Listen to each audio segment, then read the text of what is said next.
So I think success really is about not being afraid to use all of those different things, but being prepared to have to be a lot more accountable and a lot more creative in the way that you go about. And also, a very long-winded answer, but also change. So being really prepared for and experienced with transformational change, cultural change, organisational change, because often when we are looking at senior people to come in, it's about driving some sort of change, as it often is in any senior role, but particularly in this regional setting and particularly at the moment, it is about driving lots of different types of change.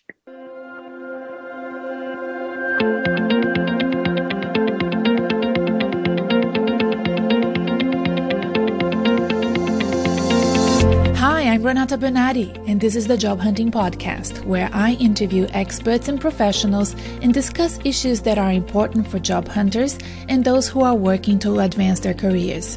So make sure that you subscribe and follow, and let's dive right in. Zoe Allan is the Managing Director of Millano Appointments, a boutique consultancy specialized in bespoke end-to-end recruitment, outsourced human resources, and executive search services for rural Victoria. Zoe is based in Ballarat, a relatively large and very pretty country town in Victoria, about 2 hours away from Melbourne. She has previously lived in Melbourne and overseas and has a wealth of knowledge in HR and recruitment, as well as global networks, and a wealth of specialist knowledge in senior appointments and executive search. And Zoe is passionate about supporting regional areas and organizations recruit and retain talented professionals like you. She helps regions develop an ongoing economic growth and sustainable future by bringing to the region so many talented people to work there. This is not the first time that this podcast tackles the idea of white-collar professionals, corporate professionals moving into country towns. I will list in the episode show notes our previous episodes with Liz Ritchie, the CEO of the Australian Regional Institute, and 2 episodes that we did with Alistair Freeman, who used to live in Melbourne, but then decided upon being made redundant to move out of Melbourne and took an opportunity in the New South Wales North Coast. The Regional Australian Institute recently released yet another great report showing that 1 in 5 city residents are looking to move to the regions. And I don't think that this is a trend happening only in Australia. I have seen similar reports and articles written about people moving out of big towns and into regional areas in the US, in other developed countries in Europe, UK, and so on. So let me know where you are in the world. Send me a comment or a text or a DM and tell me if this is happening in your country as well. This podcast is listened all over the world, so I do appreciate that. Things happen in different countries in different ways, but I think that this is pretty much a global trend that started with the pandemic. But in Australia, according to this report, as I said, 1 in 5 residents are looking to move to the regions, with more than half of these that are wanting to move prepared to make the jump within the next year. So this is, a very interesting growth to the regions here in Australia. If it happens, and it will be interesting to see what governments from councils to federal will make of this and support with infrastructure and incentives. So I was delighted when one of my clients introduced me to Zoe Allan, and I had many questions for her. For example, are there really corporate jobs for senior professionals in the regions? What are the key issues that city-based executives need to consider when moving to a regional area? And what are the benefits of working in regional towns? We all romanticize about the benefits, but I wanted to hear from the horse's mouth what she believes really is the benefit of working in a country town. So listen up and enjoy the chat. Hello? Hi, Zoe. How are you? Good. Oh, there you are. Oh, can you see me? It's very dark here today. Oh, no, it looks nice. Looks all right. Yes, it does. How are you going? I'm fine, thank you. What a lovely room you have. Oh, yeah. Trying to create a nice space. Look at yours, so bright. Thank you. Isn't it interesting now that we have these Zooms and we know what people's houses look like? Yeah. I mean, it used to be such a realm of, mystery. I know. Things have certainly changed a lot, haven't they? They have. Yeah. But today it's all about you. Why don't we start by letting the listeners know where you are and a little bit about your background and your career? Yeah, absolutely. I'll try and keep it brief, but I'm based in Ballarat in regional Victoria. And this is where I was born and grew up, in Ballarat. And then when I finished my secondary schooling, I went to Melbourne University and I did a psych arts degree. And I really didn't have a lot of idea what I wanted to do, but I wanted to get lots of information about the world and learn a lot. So I went to Melbourne to learn about the world outside Ballarat. And at that time, it was very limited in Ballarat in terms of opportunities once you were finished school. And I took note of that at the time. And I always thought I'd love to come back one day. Even at 18, I thought I'd love to come back one day and be able to do more here and give more opportunity for young people and people with their careers. So I did a psych arts degree and then I added a business degree to it because I wasn't sure really what to do. I had all this knowledge of anthropology and history and all these sorts of things, politics, but I didn't know what to do with it. So I went and did a business degree as well.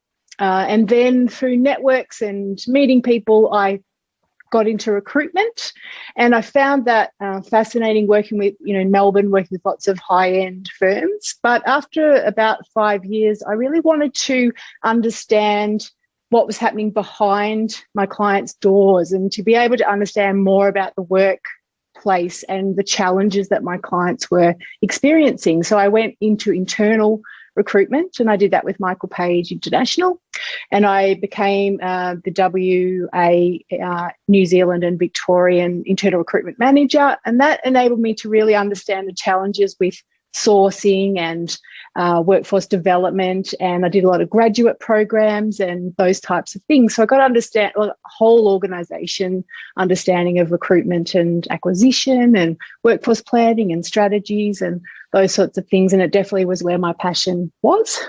And then the global financial crisis began, and then I had an opportunity. I made a decision to go, and I lived in Europe for a year. And during that time, I really got into HR, but again, I wanted to understand the whole perspective of the organisation. So I did a commerce HR degree, master's, and that helped me. I wanted to understand finance from the HR perspective, but to have a seat at the HR, a seat at the business table, to be a strategic HR thinker. So then I started to get interested in back into the regions and thinking about the challenges, and to bring my big picture thinking from working with companies like, BHP and Rio and big mining organisations, lots of different industries, but to bring that thinking back to the regional setting where there are limitations, there are challenges, limited budgets, limited opportunity to attract people, those sorts of things were happening. That was in 2010. But I also saw that as opportunities as well, to bring that positive thinking and to bring big picture thinking to limited areas, and so that was really exciting. So really since 2010, I've been back in Ballarat, where I've lived and worked and raised a family, and just helped local organisations to see their limitations as opportunities too, I think, and to bring, working in recruitment as well and bringing more people to the region. And we can talk a little bit more about that specifically soon. Yes. But I think that's really been my journey, but it's always been, I've been pulled to the region, but I always wanted to go out to learn about the world as much as I could and then bring it back. And fortunately, it's so exciting that regional Victoria and Ballarat have really gone ahead in leaps and bounds, but we're always looking, and that's really where I focus now, is in leadership and senior opportunities and how we bring more thought leaders and more, leadership to the region for a really bright future. Yes, no, that's great. So what a wonderful background. And I really want to sink my teeth into jobs in the regions. But before we move into that, I'd like you to kind of tell the listeners what you think your key strengths are that made you have the career and the opportunities that you had. I can sense a real curiosity and a curious mind there, and an ambition for growth, personal growth more than anything. But what else would you add? I mean, am I right? Am I on track here? Absolutely. Yeah. And I think it's about not being afraid to learn and realize that you don't know everything, but to know, I think, and it takes a lifetime to really know who we are and how we tick and what interests us. But I think I was always looking for more and looking for an opportunity to really get to the nuts and bolts of things. And that's why I became a strategist for a while, and to understand where we want to get to and how we're going to get there. So I wanted more from every role I've been in. I guess I wanted more from it, and I want to give more to it. And I think it's always looking for more and asking for more, but realizing that there are limitations to things, but never giving up and trying, as I said, trying to see those limitations and challenges, as we're very familiar with in the last 12 months, to try and see them as opportunities and how they shape and change our lives. So I've always just looked at who else, what else, where else, I think, and that really, you might not know where you're going at the time, but sometimes when you look back, you go, that was a really good journey I've been on. And particularly in the last few years, I think I haven't been, I've reached out to the world and I've taken chances, and they might have been calculated, but there were elements of it where it was a risk, a calculated risk, and I haven't been afraid to do that. So I think it's that mix of jumping off and looking out and assessing, but also just when you've made that quick assessment, don't be afraid to take a chance. And for me, it's worked out. Yeah. And really well. I suppose that back in, did you say 2010 you moved back to Ballarat? Yes. Yeah. So I suppose that back then in 2010, moving back to Ballarat, that was 11 years ago, was probably considered a risk by your colleagues. I assume they probably thought, what is she doing? Yeah. What was the feedback that you received back then? Yeah, well, I did resign my work. I resigned from working in a really big organisation in a very exciting, big role. It just was about, I think it just felt right for me. But also, and I will say to the listeners and talk more about, I think if you are going to make that move, and for me, it was a move home and a move back, but still it was a move. But it needs to be about more than just career. It needs to be a whole life thing that's calling you, because there's so many elements that will be different. Financially, to name one, is, remuneration can be quite different. So if you're just looking at it, from a lack of other options, or I would say just be wary, because it needs to be that whole life yearning, I think, for something else and something different. So for me, I just said that I need to do this, and it might not work out, but I need to see. I've ticked a lot of boxes, and I just need to see how it's going to work out. And if I don't do this, I'll never know. Yeah. So I think that's, and it gave me more, it gave me what I was looking for and more. So that's really, I had to make that move. Yeah, that's such a good point. And, we have addressed moving to the regions before on this podcast. We've interviewed Alistair Freeman, who moved from Melbourne to New South Wales, regional New South Wales, that is. And we interviewed him twice. We interviewed him when he had just left and a year later, just to see how things were going. And we also interviewed Liz Ritchie, who is the CEO of Regional Australian Institute. And I'll link to those listening, I'll link the episodes in the show notes in case you want to go back and listen to those as well. Because I felt that now with the pandemic, people are really reflecting, taking stock and moving geographically around the globe. People are coming back to their home countries. That we see Australians coming back. We see expats expats going back home. We see people moving to the regions, not only in Australia, but in other countries as well, going back to their hometowns. And we also see people just moving cities, even from one city to city. There's a lot of, in the US, the exit in California is well documented, people moving interstate. Here in Australia, there is definitely a push to the regions, right? And Ballarat is quite a big town compared to others. What are the jobs that a white-collar professional can expect in a town like Ballarat? Can expect to apply for if they really want to move to the regions? What would they expect to find? Yeah, well, there's work both the public and private sector side, and I've been involved recently with some really exciting businesses who were looking for CFOs, company secretaries. I see a lot of director of commercial operations. I see art gallery directors and facilities managers. In the past, I've recruited quite a few heads of procurement. Ballarat, it's really, even though it is my home, and I've lived here for 10 years since coming back, it's a treasure trove of organisations that you just don't, and so until you start looking, you don't realise that they're here, and they're tucked away. Heads of engineering, manufacturing. There's really some very fascinating organisations, but some very big roles too. Yeah, so all those pivotal type of roles. There's lots of board positions as well, and we'll speak about that in a moment. I think about the depth of life here and the depth of your involvement and opportunity to get involved, not only in your work but in the community as well, from a professional corporate perspective. But not to digress, certainly about operational, financial. There's lots of senior finance roles, HR. I work across the whole gamut in terms of the senior roles, and there are big, business HR business partners, OH&S, really everything you could imagine. And I just work in that senior space. So I do see a lot of especially now, I think, if the brakes were on a little bit last year, and talking to a lot of colleagues as well, there's a lot of opportunity at the moment in those, opportunity to make differences, but we need to find the right people. So, well, that's a very good lead into my next question. What would successful candidates for these regional roles have in common? Have you found some traits or background that you think really have worked well for those roles that are advertised in the regional areas?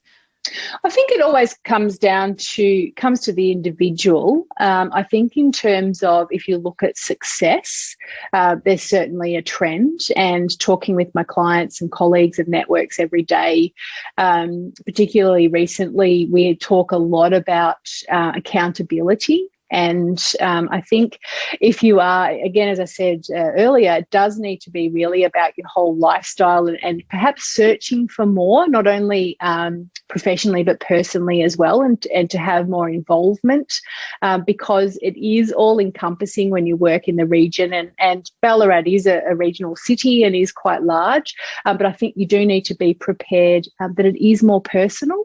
And then when it comes to leadership, we often talk about those successful leaders will be aware of extra accountability.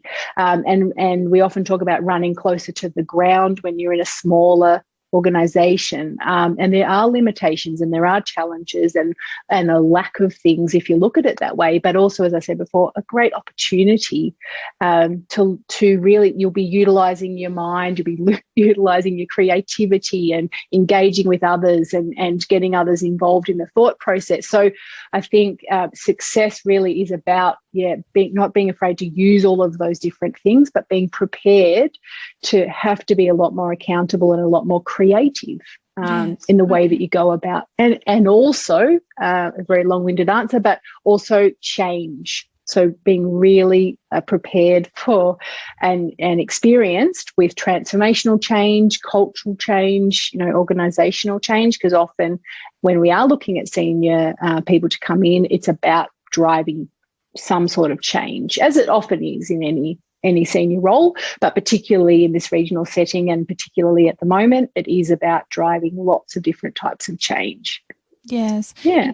For these opportunities that you work with, Zoe, have you found that when a candidate is coming from far, far away, are there any biases there? Like, would there be like a preference for people that are from Ballarat, or are they really keen to bring in those out of the box individuals to bring about that change? Yeah, absolutely. I think it's a mix of both. And it is certainly, I've spent really the last 4 or 5 years just bringing people from outside Ballarat, but also getting people who are commuting off the platform and back here and living and working and breathing here as well.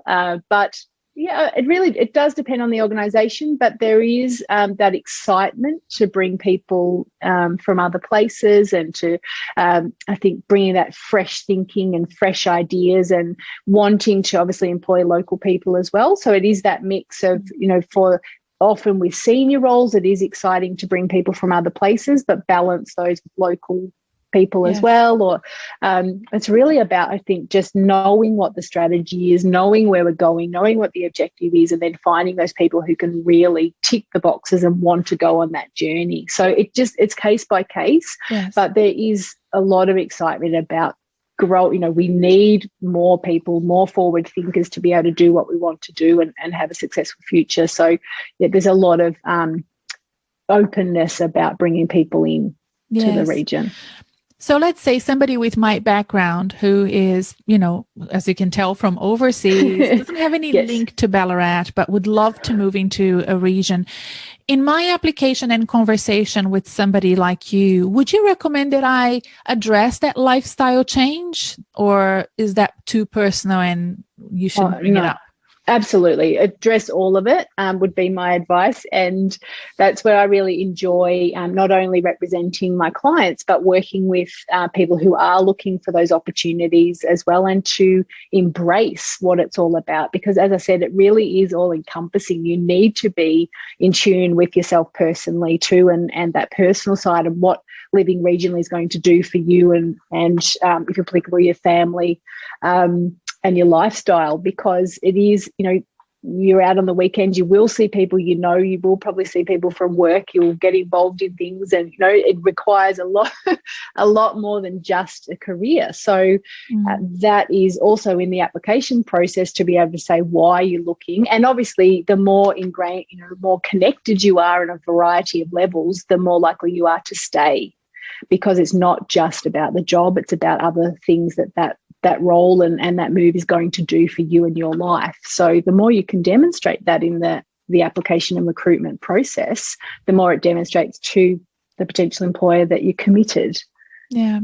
And one of the things that we're discussing now in my group coaching program is the first 90 days, and that sort of the importance of that first impression and the reputation that you're building with your team. I'm assuming that for a urbanite moving into Ballarat or any other regional town, that is, a shock to the system. It will be a very different environment if they're not from a regional area and they're moving in. What would you recommend that they do if they are completely alien to a new town? How is the best way to engage in those first few months?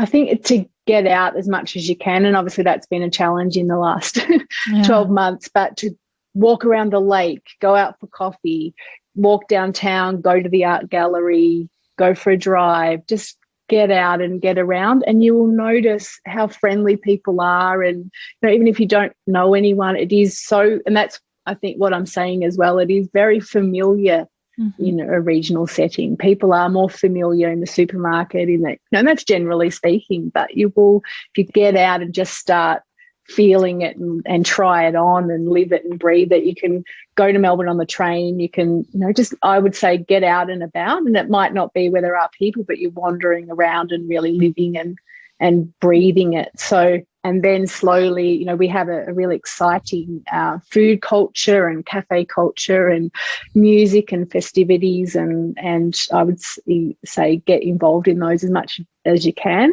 And little things, you get chatting to people, and then before you know it, you know, you're connected. There's a lot of opportunities, different lifestyle things to get involved with, running groups and all sorts of things. So I think it's just like anything, it's as much as you get out there and challenge yourself, you'll find that you get connected. And do you find that the job applications for regional areas are different from job applications in Melbourne or Sydney or any big town?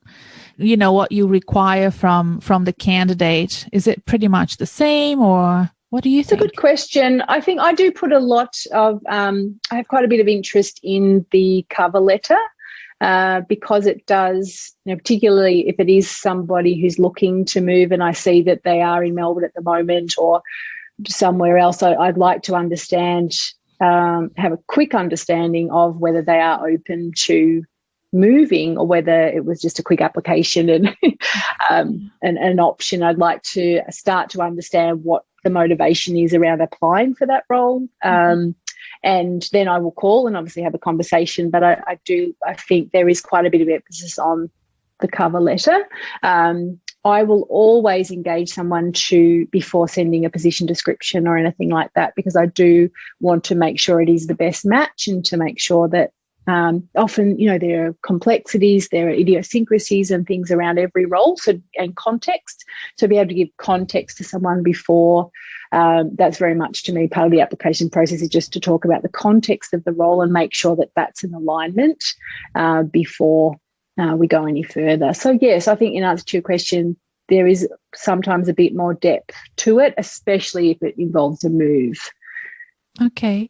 And how important is LinkedIn for the roles that you're recruiting for? I think it's a part of it's a part of it these days. And I think because we have so much information at our fingertips in our everyday life, that's a natural thing that I will always go to LinkedIn and see if I can see anything more about that person in speaking with them and understanding and then connecting. So I think we naturally gravitate to that as well, to understand more about each other.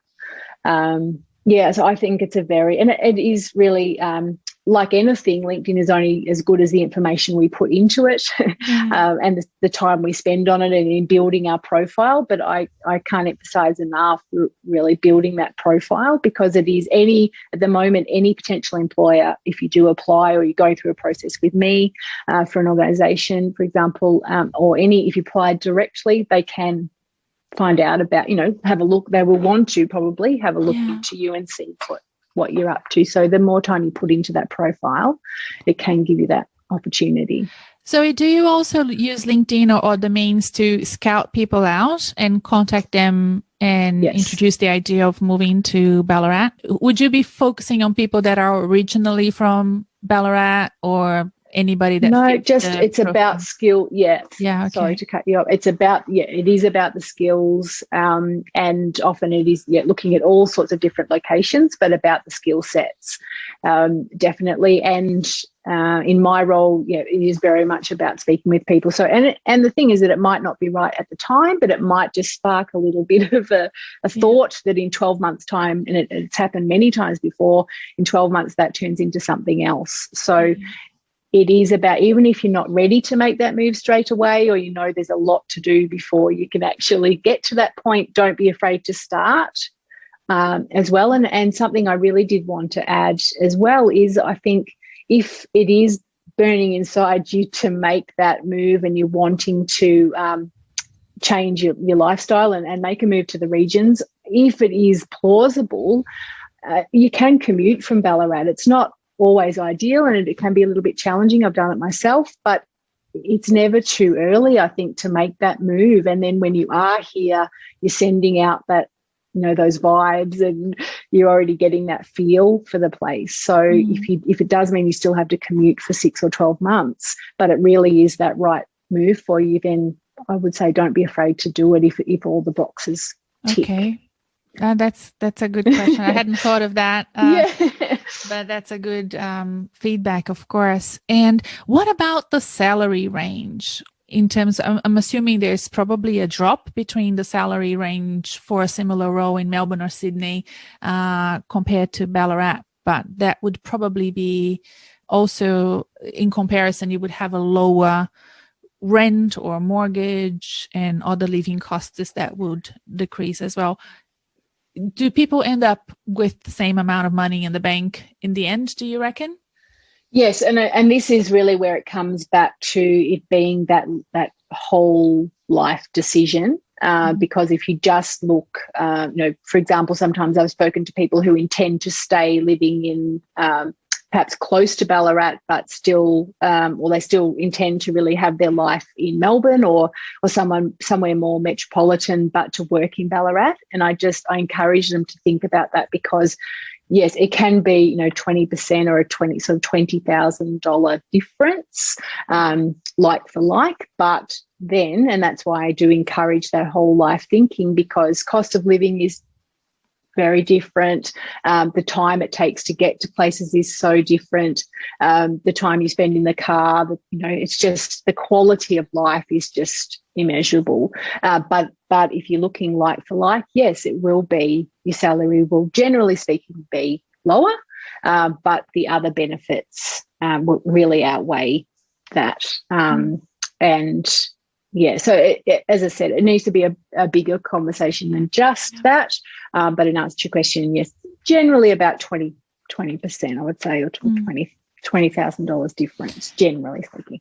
One of the things that I discussed with Liz from the Australian Regional Institute, and that's something that she has been reporting all through last year, is that there was a lower fall of jobs advertised in 2020 in the regions compared to the big cities. So when we had absolutely no jobs advertised, let's say in Melbourne and Sydney, the regions were doing fine. Is that right? Yeah, there still were opportunities all through that time, and perhaps because of that need to still progress and the other challenges that we have, we still need the people to get, and we did certainly have less of an impact. We were still in lockdown, etc., but we did have that slightly less of an impact, and especially within those. We have a lot of areas such as health and manufacturing and agriculture, a bigger concentration of those that were essential services. So they, I was working in agriculture at the time. We were obviously affected, but we had to keep going. We had to keep hiring. We had to keep looking and being creative. But the roles, if you look from a advertising platform perspective, the roles were still there. The need was still there. So, yeah. And with Alistair Freeman in a previous podcast, when he had already been in this new town for 12 months, he then realized how many people were already working remotely, even before COVID. Do you find that that's happening? I mean, you mentioned people just should move here and then see how they go. But have you found that a lot of people, professionals in Ballarat, are also working remotely and have been doing so even before COVID? Yes, interesting that you mentioned that, and I wanted to talk about that too. One of the initiatives that I did around 2015 was I set up a serviced offices and almost like an incubator and hot desking and a collaborative workspace for people who, lots of different things, but especially that example you just mentioned, organisations that wanted to give their employees that opportunity who did live regionally or had moved regionally to also be at work a couple of days a week, but also be at home in inverted commas. So my space provided that opportunity to get out of the house. And that was also for people running small businesses to get out of the house and come to that space a couple of times a week, but also be at home. So there were many people doing that. There were also organisations wanting satellite offices and maybe dip a toe in the water to understand what it was like operating a business in the region. And so they had people who, yes, were working remotely. And so we do see more of a a spread of that. And then talking to people all around the place, there were many people who were already working from home, but having that balance of being remote but also being on site maybe a few days a week. But organisations, like that serviced offices, gave them the opportunity to mix it up as well. Excellent. I recently noticed that I think it was NAB, and they had hundreds of jobs advertised, and they were giving preference for people in the regions because everybody now, in even big banks, are working from home here in Australia, especially in Melbourne, because we had such an extended lockdown period. Yes. And I thought that was groundbreaking for NAB to say we are recruiting, I don't know, I think it was like 200 people, and we want all of them to work from home, and we will give preference for people in the regions. And I'm like, wow, this is fantastic. Oh, it gives me goosebumps. It's phenomenal. And just talking to clients every day about that, it's really going to be quite different in terms of that conversation. We talk about the application process regionally, and I think now everywhere that application process and the conversation around when you're resourcing or recruiting a role will be quite different about the flexibilities and the opportunities that come with that. So, it's a very exciting time to be here. Zoe, sometimes things don't work. People move to the regions and then go, uh-oh, what have I done? What's the lesson there? So, I mean, I think you've already answered that, but just reinforcing to those that are sort of in two minds, who is not going to work well in the regions? I think that it is if it's just fulfilling that single purpose of being about career, or as I said, it is perhaps because of a lack of other options, or not able to find something where you currently are in a metropolitan space. So if it is just one-dimensional, there is more of a risk, because like there is with anything. But if it does satisfy a number of different elements, then there's a lot more opportunity, because you will look at it differently. And you'll look at, it's like anything, having a bigger goal or a bigger reason for doing something or a bigger strategy. It will form part of that strategy, but it won't be the be all and end all. So you'll give it more opportunity. You'll look at it differently.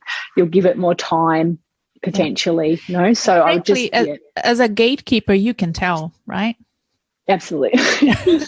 Yes. And I always encourage people, if I do sense that there is a bit of hesitation or the motivations might not quite be aligned, then I encourage them to continue to think about it. And there's nothing wrong with dipping your toe, having a conversation and saying, look, I'm thinking maybe 6 to 12 months, or there's nothing wrong with starting to think about it now, but there's no obligation. The earlier you can start thinking about it, the more you can then find those commonalities or find other reasons for doing it as well. And I would say, if you are at all thinking about it, come and visit and have a drive around and look at things and start to look at the options and the housing and those sorts of lifestyle things as well, to make it more, three-dimensional for you. Well, Zoe, I think I'm going to come and visit you someday.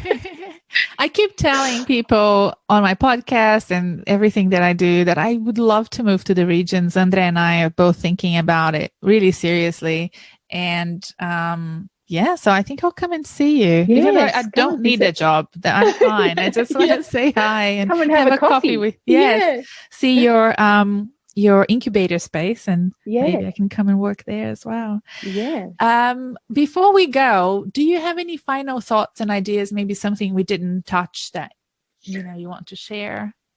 I think we've touched on everything, but I say it is about looking at all of the different perspectives of what a regional lifestyle and working regionally can give you. But I think also to think about coming and having a look and maybe looking at that potential. If it really is something that you're very interested in, you don't have to work here straight away if it hasn't quite happened yet. But the more you will put that energy out there, you'll be able to meet with people like myself. You'll be able to get the ball rolling, while you are still, if that's the only thing holding you up, if you really have made that decision and you're just trying to work things out, then come and get it in motion. That's what I've learned in the last, 5 years, is just start to put things in motion, however that looks for you. Yeah. If it is something that is in your mind, just start to put it into place. Yeah. I think that would be my my advice. I mean, you certainly lead by example, haven't you? Put a lot of things in motion in your career. So well done. Yeah. Well, thank you so much for this opportunity to talk to us and explain how to move to the regions for a group of listeners that I'm sure is considering this as part of their career plans for, like you said, now or in the future. Yeah. And, excellent. It would be nice to keep in touch with you and maybe check in again in a few a month or a year or so to see how things are going, because I'm sure that COVID will certainly change the way that we think about regions. And I'd love to check in with you in the future to see how things are changing. Absolutely. It's going to be a very interesting year too. And I can already see, and just everything that we know is really flipped around. There's so many different ways to look at work now, and it's just so exciting. So I think, and again, there's always a way. If it's meant to be, then there's a way that you can make it happen, and we can really see that happening at the moment in 2021. So thank you very much. Thank you. Thank you. I hope that you enjoyed this conversation with Zoe Allan from Millano Appointments, and that it inspires you to make interesting plans for your career. If you are based in Australia and you want to get in touch with Zoe, I will leave her contact details in the episode show notes. So get in touch with her and have a conversation. Please remember to like this episode if your podcast platform permits you to. And most importantly, leave us a review. I'd really appreciate your support in giving us a positive review on iTunes or other podcast apps. It's super important for my podcast, and it helps us reach out to more listeners. If you haven't done yet, please subscribe to my newsletter. There's a link to it in the episode show notes. On my website, you will find a whole bunch of information about my free career resources that I have designed for you, and also my services. And in fact, if you want help with your career, on my website, you will find a link to book a time for a 30-minute call with me to learn more about my private coaching if this is the sort of program that you're interested in. My website is renatabernardi.com, and there's a link to it in the episode show notes as well. That's it for now. Bye, and I'll see you next time.